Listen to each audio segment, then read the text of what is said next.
Wow हाम्रो बेङ्गस्थलमा पनि यस्तो राम्रो चिटिक्क परेको लोकेसन रहेछ भन्ने बल्ल आज थाहा पायो। वाह भन्नुपर्दा यो लोकेसन चाहिँ मेरो घरबाट बाइकमा चाहिँ जम्मा 5 मिनटको दूरीमा छ। ठाउँ पातल इको भिला।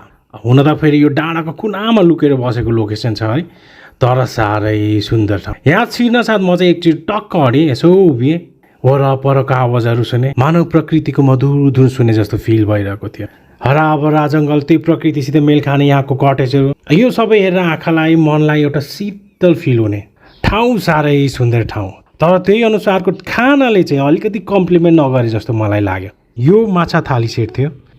माछामा चाहिँ तिलपियाको झोल। तिलपिया माछा कस्तो हो भनेपछि यो चाहिँ ग्रिल गर्दा चाहिँ मिठो नै हुन्छ, तर यसको झोल बनाउँदा चाहिँ यो चाहिँ अलिकति चोपिलो खालके माछा चाहिँ होइन। अब बेङ्गस्थलको लोकल माछाहरू भन्नुपर्दा यो रहु, ननी, कमन यी माछाहरू हुन् है।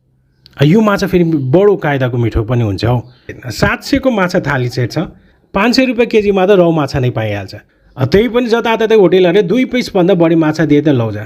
अब 2 पिस माछा भन्नाले 2टा ठुलो राउन्ड पिस माछालाई टुक्रा टुक्रा गरेर 3-4 पिस बनाएर दिने गर्छन् है। फेरि पनि मिठो माछा खुलाउने कन्जुसी गरेर गेस्ट एक्सपिरियन्समा त किन फितोल बनाउने।